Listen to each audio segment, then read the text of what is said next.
We're mic'd up, baby.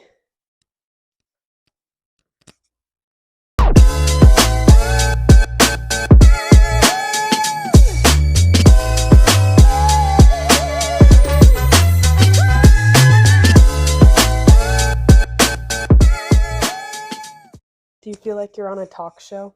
Oh, sure. Welcome to the Celebrity Talk Show. Today's guest host is Jackie Van Beesen. We are going to be rating this cookie. Oh, I already ate one. I already ate two. Oh, I'll take a bite. Okay, I and need then to I'll look take there? the other bite. Yeah. Tell us how good it is. Mm-hmm. On a scale of 1 to 10, what would you rate this Oreo? What would I what? What would you rate the cookie? 10. 10? All right, let me try. Mm-hmm. That's a solid 10. Yummy, yummy. You want the rest? No, you haven't. Okay, if you insist. That was very good. That was good. We have Is that our 50. picture over there? My phone. Doesn't move. We move.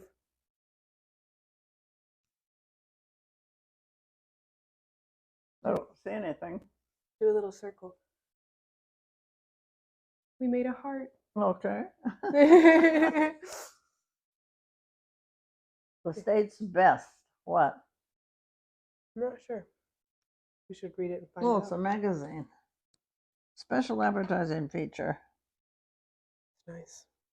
Face tattoo. Hmm? That guy has a face tattoo. Hmm. Would you get a face tattoo? No. What if I get your face tattooed on my face? Like right here, like a picture of you tattooed on my face. You want to do that? Just kidding. Crazy. What's all of this stuff? I think these are ads. Do they say where they are? Oh, yeah. Oh, yeah. I live right off of St. Andrews Oh, Road. Miyabi's. We're going to Miyabi's, Emily. So these are good places to go eat? Look at this. Lick ice cream. Look at those milkshakes, Grandma. Wow. They're like Columbia. Yes, yeah. What was your favorite place to eat growing up? Did you have a fast food that you liked? I don't recall. My memory's gone. What about McDonald's? You ever went to McDonald's? Oh, yeah, McDonald's was good. Yeah. That was where we went, I think, for eating out. Mm-hmm. What are these schools? Oh, education now. Mm-hmm. It's over here. Best medical nail practice, salon. mental health service, nail salon. Why are those under Nursing the same? home. Best. They list 3. Best and then 2 more, right, on each one. Yeah. Oh, look at this. Isn't this cute? What are some of the places? What does this one say? Midlands Orthopedic and Neurosurgery. Best. Interesting stuff. Oh, what is all of this? You want to read some of your book? There's still some chapters I haven't read. Where? This one? Mm-hmm. Yeah, if you want to. Yeah, let's do it. Did you bring that with you? Yeah, I borrowed it, but this is yours. Letter to Eastern Airlines. I wrote that to them. I'd like to acquaint you with disappointing saga of our flight to Boston on Friday, December 20th, 1985. After arriving at Boston Logan Airport, we met up with our daughter Anne-Marie. We were informed that the luggage of all the passengers who boarded in DC did not get on the plane. Who would have authorized the decision to depart with all of our suitcases and not even to tell us? There were no explanations given and no sympathy shown. They forgot to load our luggage. To survive in a large family, we all have a good sense of humor, illustrated by our first son Steve's remark, "At least they didn't forget the fuel." The luggage still hadn't arrived. We went as we had a good time, and yes, our baggage did saunter over to our hotel over 4 hours after the boarding flight did arrive. Well, at least you've got your luggage. Well, not exactly. 13 of our 14 pieces arrived. The most frustrating part of the story starts here. It is with not one "I'm sorry." No one cared that Eastern Airlines had lost Pete's bag. Service gal tried to help, but no one answered the phone for her either. Who? My husband got in touch with a Mr. Kent, who is with your customer service in Raleigh, North Carolina, who was not only no help but had an obnoxious attitude. Finally, on the 29th or 30th, my husband spoke to the first helpful person. The bag had officially been marked lost on December 26th. They had mailed lost claim forms to us, of course. We hadn't received them yet, but we're still trusting.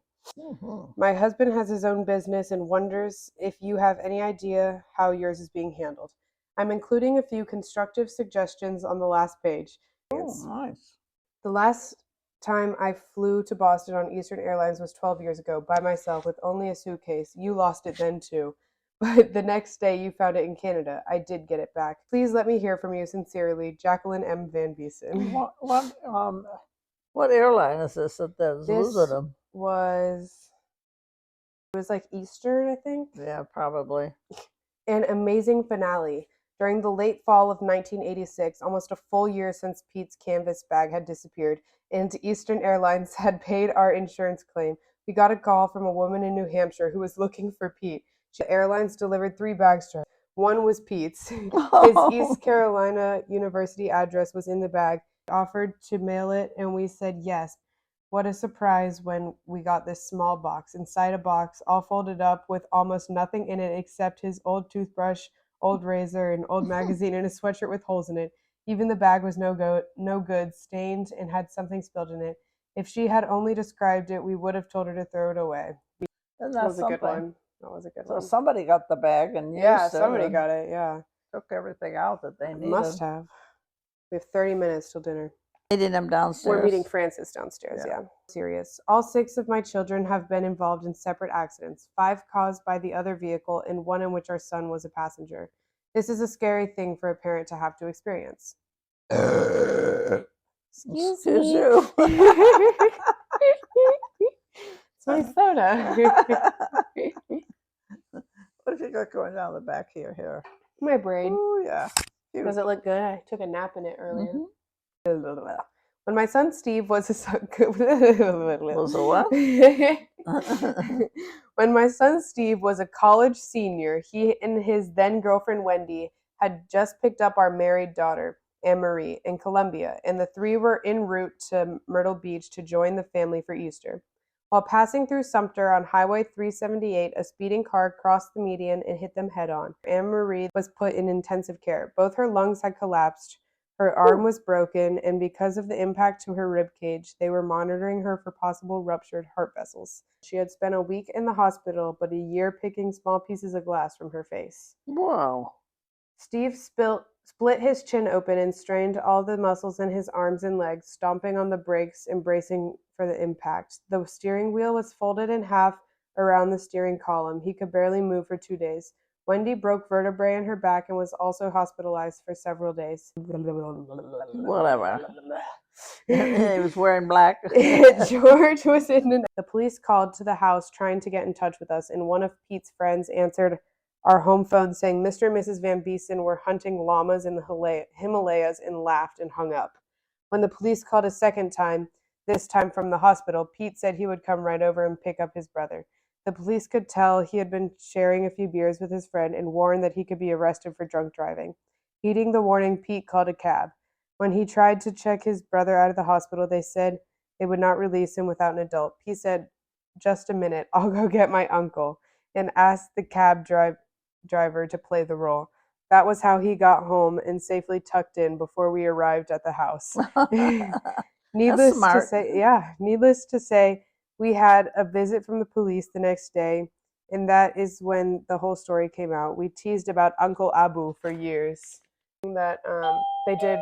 Oh, there's Francis. Let's go get her. I gotta get that. I'll get it. Okay. I think it's Francis. I don't remember some of these stories. I know, they're all interesting. Hey, how was arts and crafts? Oh, really good. I didn't finish. You didn't finish? I shocked myself Yeah. because I was never good with arts. Oh, but it looked good. Yeah. You got to go back She was and finish reading it. some good things out of this book. Yeah. Ready to go eat? Yeah, you hungry, Grandma? It's only 5 after 5. What time we eat? We don't eat at At 6. 5:30, 5:30? 5:15. 10 minutes. Do you want to listen to a story, Francis? Yeah. She's reading some funny stuff Right. out of this book that I wrote. Car accidents right now. So that's fun. Okay. In 1997, our daughter Jean was returning from Colombia when she was sideswiped and run off the road by an 18-wheeler that didn't even slow down. Her car was thrown across a median and into the path of oncoming traffic. Luckily, she was not hurt, just scared to death. A good Samaritan got the name on the side of the truck and turned around at the next exit, backtracking to check on her. After a letter or two from the lawyer to the trucking company, they paid for the repairs to the car. That's good. It seems that even though when you try your best to abide by driving rules and focus on the road, we must hope and pray that other drivers will do the same. Distractions can be deadly. Right. Very true. 1988, Hurricane Hugo and the canceled girls' trip. In fall of '89, our vacation was on the line when Hurricane Hugo washed ashore, changing our plans forevermore. Damage was heavy along the coast. Our condo was spared, I'm glad to boast. Hello. So if it doesn't have a name on it, then you don't need to Well, she answer it. beats the heck out of it. Yeah, you can't get it on. Before you know it, it will be spring and we can plan another beach fling. Oh. Good one. I wrote letters to my mother. To my mom. Letters to Jean. Dear Oh, Jean. Jean is your mom? Yes, Jean's my mom, one of the twins. Ate at Ryan's Steakhouse tonight with AM and L and P. It's another one of the Anne-Marie. Anne-Marie, Pete, and Anne-Marie, A.M. who's L? Lauren? Was Maybe. Lauren alive? Oh, Yeah. Anne-Marie, Lauren, and Pat. That's who it Yeah, is. L and P. Wednesday's Pete's birthday, so maybe we can eat together on Tuesday. We'll pack up on Wednesday and spend night with Joan and Bull on Uris Mon Chev for replacement piece. We'll write soon. Love, Mom. If you see something else, kind of, This is pictures. okay. We're getting older. We're getting to the cookies. That's Anne Marie's close friend, Missy. Mhm. State Forest Talking picnic. tree. Do you remember that? We would go to the Talking Trees. No, I don't. It's like this little forest, and they had the trees, and you press the little button, it'd be like, "Hi, I'm this kind of tree, and I take this long to grow." And it was funny. We would go every year when we were younger. We found Jean. Jean and Jackie, yeah, they would Yeah. always plan like fun things. They'd have us go tubing. We would go tubing down the river. They didn't leave me to float away. Mm-mm. And I always liked to go hiking when you were with us because I would sit at the bottom with you and I didn't have to go on the hike. You're my youngest grandchild. I right? am. I'm the youngest.